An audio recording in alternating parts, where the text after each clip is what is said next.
આજે એકદમ traditional લાડવાની recipe share કરી છે. તો જે આ લાડવા બનાવવાની રીત છે એ મારા સાસુની છે, તો વિડીયો અંત સુધી જોજો. હાય, કેમ છો? મજામાં? હું છું ઈના પટેલ. તમે છો મારી ચેનલમાં. આજની જે આપણી રેસીપી છે ને ટ્રેડિશનલ લાડવાની છે, તો તમને બધાને ચોક્કસથી ગમશે, કારણ કે આજના દિવસે બધાના ઘરમાં લાડુ અવશ્ય બનતા હોય છે, કારણ કે આજનો દિવસ છે ગણેશ ચતુર્થીનો.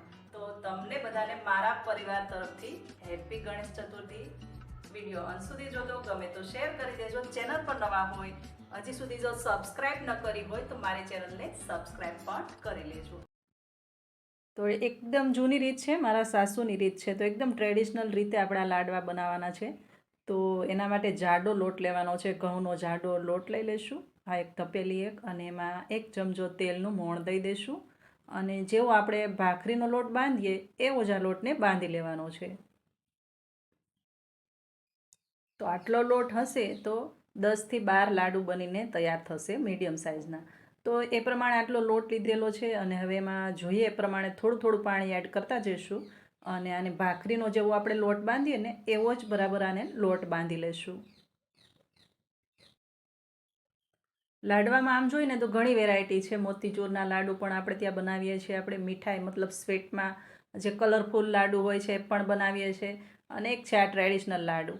તો મોસ્ટ ઓફ ઇવનલી ગામડાની અંદર જ્યારે કોઈ મહેમાન આવે ને ત્યારે આ લાડુ અવશ્ય બનતા હોય છે. અને એકદમ સરસ આ ટેસ્ટમાં એવરેસ્ટ હોય છે ને, હેલ્ધી પણ હોય છે. એટલા માટે આપણે આજે એકદમ ટ્રેડિશનલ રીતે આ લાડવા શેર કર્યા છે. તો હવે આ લોટ એકદમ કઠણ એવો આપણે બાંધવાનો છે. કઠણ લોટ બંધાઈ ગયો છે. અને ત્યાર પછી આ રીતે આપણે એને કહેવાય મુઠિયા બનાવી લઈશું. આપણે મુઠિયા બનાવીએ ઢોકળા, એ રીતે મુઠિયા બનાવી લઈશું. વચ્ચે આ રીતે મિડલમાં થોડો આંગળા વડે ખાડો પાડી દઈશું. અને હવે આ મુઠિયા છે એને આપણે તળી લેવાના છે. તો તળવા માટે બીજી બાજુ આપણે તેલ ગરમ કરી દઈશું.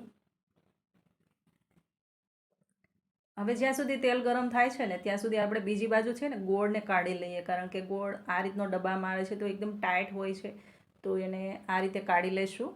અને ખૂબ જ સારો ગુણવત્તાવાળો આ ગોળ આવે છે. હું કોઈ એડ નથી કરતી, પણ મારા ઘરની અંદર અમે આ ખાઈએ છીએ એટલા માટે કહું છું તમને કે ખૂબ જ એકદમ સરસ એવો ગુણવત્તાવાળો આ ગોળ આવે છે. તો આ રીતે આપણે આ ગોળને કાઢી લઈશું. હવે જેટલા આપણા મુઠિયા છે ને એની સાઈઝનો જ આપણે મતલબ એટલો ક્વોન્ટિટીમાં આપણે ગોળ લઈ લઈશું. એટલે કે અડધી તપેલી ભરીને આપણે ગોળ લઈશું. આખી તપેલી લોટ હતો તો અડધી તપેલી ગોળ લઈશું. અને હવે આ ગોળને આપણે તેલ ગરમ થાય એટલે પહેલાં તો મુઠિયા તળી લઈશું અને પછી ગોળનો પાયો લઈશું. તો તેલ ગરમ છે કે નહીં ચેક કરી લઈશું. તો તેલ એકદમ સરસ આપણું ગરમ થઈ ગયું છે. જેવું પૂરી તળીએ એ જ રીતનું તેલ ગરમ કરવાનું છે. ને આ રીતે હળવે હાથે આપણે મુઠિયાને તેલની અંદર મૂકતા જઈશું. અને એવી જ રીતે 2 ઘાણમાં મુઠિયાને આપણે તળી લઈશું. એટલે કે 5 કે 6 નંગ પહેલાં મૂકી દઈશું. એકદમ તળાઈ જાય, શેકાઈ જાય, અને ત્યાર પછી આપણે બીજા મુઠિયા એવી જ રીતે તળી લઈશું. તો આને શેકાતા તળાતા બિલકુલ વાર નથી લાગતી, કારણ કે તેલ છે હાઈ ફ્લેમ પર ફૂલ ગરમ છે. અને અલટ પલટ કરતાં માત્ર થોડી જ મિનિટોની અંદર આ મુઠિયા આપણા તળાઈ ગયા છે. તો હવે આને બહાર કાઢી લઈશું.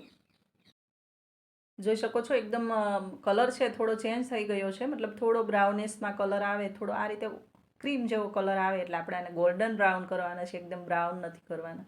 ગોલ્ડન બ્રાઉન થાય ને એટલે આપણે આને કાઢી લઈશું. કાઢીને એક સાઈડ પર રહેવા દઈશું. ને એવી જ રીતે આપણે બીજા જે મુઠિયા છે બાકી વધ્યા છે એ પણ તળી લઈશું. અને ખૂબ જ અંદરથી એકદમ સરસ આ શેકાઈ જાય છે, જરા પણ કાચું નથી રહેતું, કારણ કે આપણે જે લોટ બાંધ્યો છે ભાખરીનો લોટ બાંધીએ એવો લોટ બાંધવાનો છે. ધ્યાન રાખવાનું છે કે પાણી નાખો એ વખતે થોડું ધ્યાન રાખવાનું છે કે લોટ ઢીલો ન થઈ જાય. તો આ રીતે આપણા મુઠિયા છે એ એકદમ સરસ તૈયાર છે. અને ઠંડા થઈએ આપણે આ રીતે મિક્સર જાર જે દળવાનું આવે છે એમાં આને દળી લઈશું. તો દળવાનું એકદમ ફાઇન છે, જ્યાં સુધી દળાય ત્યાં સુધી આને દળી લેવાનું છે. એટલે એકદમ પાવડર કરવાનો છે, મતલબ એકદમ ફાઇન પાવડર. તો હવે આને આપણે દળી લઈશું ને ઠંડા થઈએ ત્યાર પછી જ આને દળવાના છે. અને જોઈ શકો છો એકદમ સરસ આનો ફાઇન પાવડર તૈયાર છે. છતાં પણ જો તમારે ચાળવા હોય આને તો ચાળી શકો છો. હું આ રીતે જ બનાવું છું, કારણ કે હવે મોસ્ટ ઓફ આ જેટલું દળાવવાનું હતું એટલું દળાઈ ગયું છે. એકદમ બારીક છે આ. આને ચાળવાની બિલકુલ જરૂર નથી. તો આ રીતે આપણે કાઢી લઈશું. ને એવી જ રીતે બીજા જે આપણા મુઠિયા છે એ પણ એકદમ સરસ ફાઇન પાવડર થાય ત્યાં સુધી દળી લઈશું. અને આ બધું બરાબર દળાઈ જાય ત્યાર પછી જો ચાળવું હોય તો ચાળી શકો, ન ચાળવું હોય તો મારી જેમ આમ જ રહેવા દેજો. અને ત્યાર પછી આપણે ગોળનો પાયો લેવાનો છે. તો ઘી અને ગોળનો આપણે પાયો લઈ લઈશું. જો એકદમ સરસ બારીક દળાયું છે. હવે આનાથી થોડું જાડું હોય તો ચાળવું પડે, બાકી તો આ રીતનું હોય તો ચાળવાની કોઈ જરૂર નથી.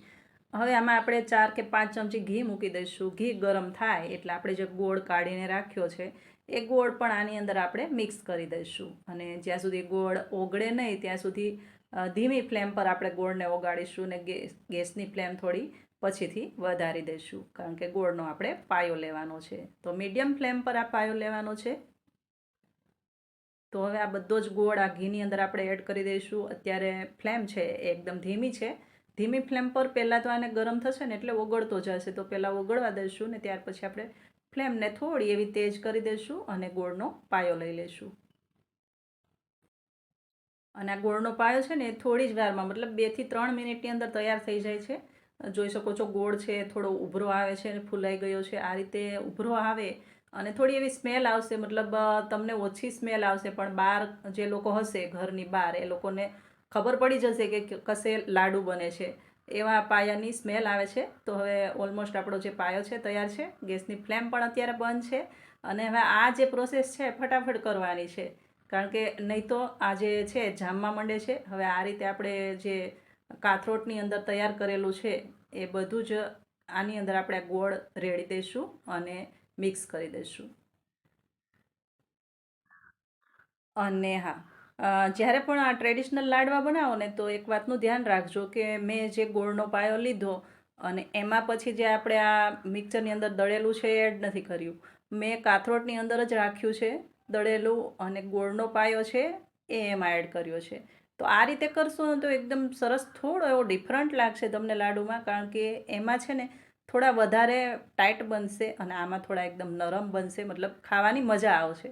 બસ આટલો ડિફરન્ટ હોય છે. તો હવે આ લાડુ આપણે વાળી લઈશું. અને આ ગોળ જ્યારે મિક્સ થાય છે ત્યારે એકદમ ફટાફટ જ મિક્સ કરવાનું હોય છે, કેમ કે આપણે ચાસણીમાં એકદમ ફટાફટ કંઈ પણ વસ્તુ બનાવતા હોય, કોઈ પણ મીઠાઈ હોય તો ફટાફટ મિક્સ કરીએ એ જ રીતે મિક્સ કરવાનું હોય છે. કારણ કે પછીથી જો વાર લાગી જાય તો લાડુ વળવામાં થોડી પ્રોબ્લેમ આવે છે. હવે આ રીતે આપણે બધા જ લાડુ વાળી લીધા છે અને ત્યાર પછી આમાં આપણે ખસખસ ઉપરથી લગાવી દઈશું. તો આ રીતે આપણા લાડુ બનીને તૈયાર છે. આની અંદર તમે ડ્રાય ફ્રૂટ્સ નાખવા માંગતા હોય તો પણ નાખી શકો. મેં એડ નથી કર્યા. હવે આ રીતે આને ગોલ ગોલ આપણે બનાવી લઈશું, કારણ કે પહેલાં મને ગરમ હોય ને ત્યારે હું ગોલ વાળી નથી શકતી, વધારે ગરમ લાગે છે. એટલે થોડી વાર એમ જ રહેવા દઉં અને પછી આ રીતે ગોલ ગોલ વાળી લઉં છું. હા, તમારી પાસે કોઈ બીબું હોય તો એમાં તમે કોઈ પણ ડિઝાઇન કરી શકો. હું આ રીતે સાદા જ બનાવું છું. જો તમને ગમે તો તમે પણ શેર કરી દેજો, અને મારી ચેનલ પર નવા આવ્યા હોય તો ચેનલને સબસ્ક્રાઈબ કરી લેજો.